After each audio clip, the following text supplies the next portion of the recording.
our funds to National Disaster Management. Thank you, sir. Thank you. Sri Sanjay Singh. धन्यवाद मान्यवर, आपने इस अत्यंत महत्वपूर्ण विषय पे राष्ट्रीय आपदा प्रबंधन के बिल पर मुझे अपनी बात कहने का मौका दिया। मान्यवर,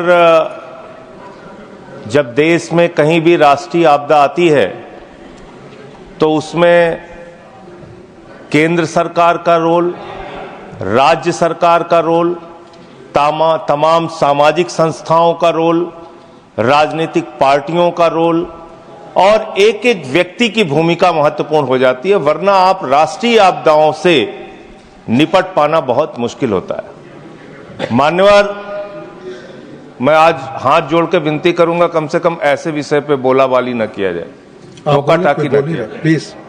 प्लीज आप बोले, ये ठीक नहीं है।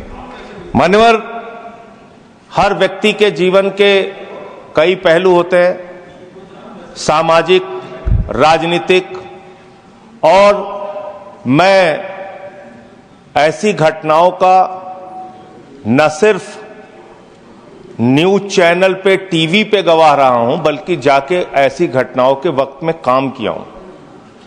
मेरी शहीद चंद्रशेखर आजाद जी के नाम पे एक संस्था थी, आजाद समाज सेवा समिति।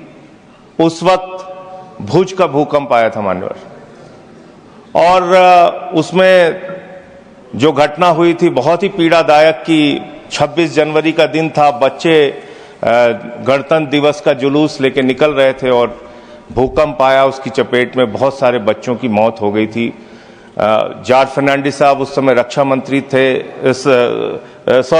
जॉर्ज साहब एनडीए के संयोजक थे और उन्होंने उस समय बयान दिया था, रक्षा मंत्री भी थे संभवतः, उन्होंने बयान दिया था कि 1 लाख लोगों की मौत हुई है। बहुत बड़ी घटना थी, बहुत बड़ी त्रासदी थी मानवर।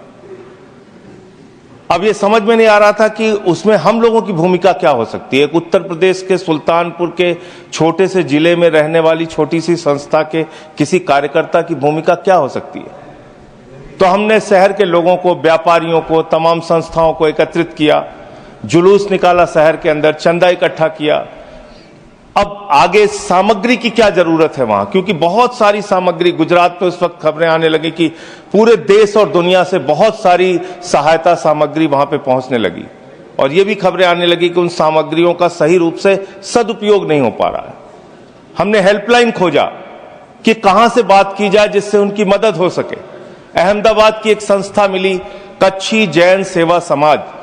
कच्छी जैन सेवा समाज के लोगों से मैंने संपर्क किया, उन्होंने कहा यहां पे टेंट की जरूरत है, ज्यादा से ज्यादा टेंट लेके आइएगा, और कुछ कुछ चीजें उन्होंने लिस्ट दी, बाल्टी लेके आइएगा, इस तरह की चीजें उन्होंने, जो जरूरत थी उस तरह की चीजें उन्होंने लिख के दिया।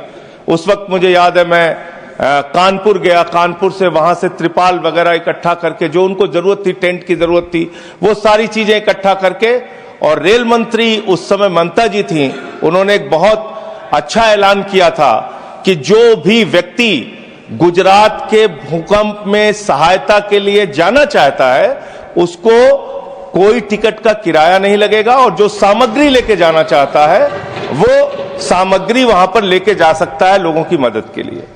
तो हम लोगों ने अपना एक जत्था तैयार किया, 10-20 लोग तैयार हुए कि हम जाके खुद से काम करेंगे। हमने अपनी टीम के साथ वहां पे हम गए, और जो उस समिति के साथ, कच्छी जैन सेवा समिति के साथ मिलके जो वहां मदद हो सकती थी वो मदद हमने किया। लेकिन जो देखा दृश्य मान्यवर, घर के घर गिरे थे, बड़े बड़े घर गिरे हुए थे, स्कूल गिर गए थे, अस्पताल गिर गए थे, सड़कें टूट गई थी। तो ये ऐसा लग रहा था कि इसमें कभी कैसे ये लोग खड़े हो पाएंगे। आपदा जब आती है उस वक्त का जो दृश्य होता है और जो मदद की जो जरूरत होती है वो अलग होती है, लेकिन उस आपदा के प्रबंधन के खत्म होने के बाद की जो जरूरत होती है, मैं समझता हूं वो बहुत बड़ी जरूरत होती है। घाव को भरने की जरूरत, पीड़ा को भरने की जरूरत, उनके साथ बातचीत करने की जरूरत, उनकी काउंसलिंग करने की जरूरत, वो सड़कें जो टूटी हुई हैं उसको बनाने की जरूरत, स्कूल जो बच्चों के टूट जाते हैं उसको बनाने की जरूरत, अस्पतालों को बनाने की जरूरत, और इसके साथ साथ जो गांव के गांव जो मिट जाते हैं, बर्बाद हो जाते हैं, उसको बनाने की जरूरत। तो उसके लिए मैंने उस वक्त देखा था बहुत सारे संस्थाओं ने जिम्मेदारी ली थी कि इस गांव के प्रबंधन की जिम्मेदारी हमारी संस्था लेगी, इनको बच्चों को पढ़ाने की जिम्मेदारी हमारी संस्था लेगी। इस प्रकार के काम वहां पे बहुत सारे लोगों ने किया था। तो मैं समझता हूं एक सरकारी भूमिका है और दूसरी सबसे ज्यादा सामाजिक कार्यकर्ताओं की और राजनीतिक कार्यकर्ताओं की भूमिका है कि जब ऐसी कोई बड़ी आपदा आए तो उसके बाद आपको क्या करना है, कैसे उनकी मदद के लिए खड़ा होना है, ये एक बड़ी भूमिका आपको निभानी है। इसके अलावा मान्यवर सुनामी आई तमिलनाडु में, उस समय सुनामी में मैं गया अपनी टीम लेके। जब उत्तराखंड की आपदा आई, त्रासदी आई, उस समय भी मैं गया अपने आम आदमी पार्टी में उस समय था, आम आदमी पार्टी के कार्यकर्ताओं के साथ गया।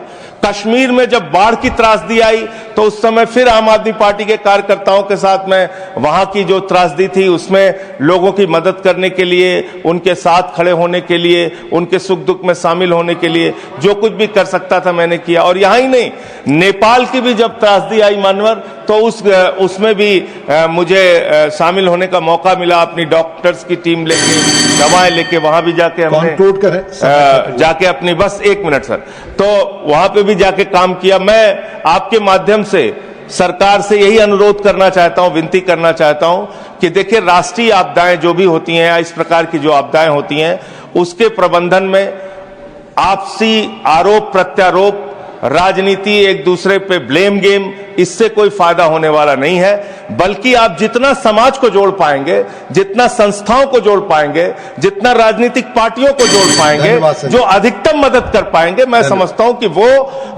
वही राष्ट्रीय आपदा को प्रबंधन करने का सही तरीका है।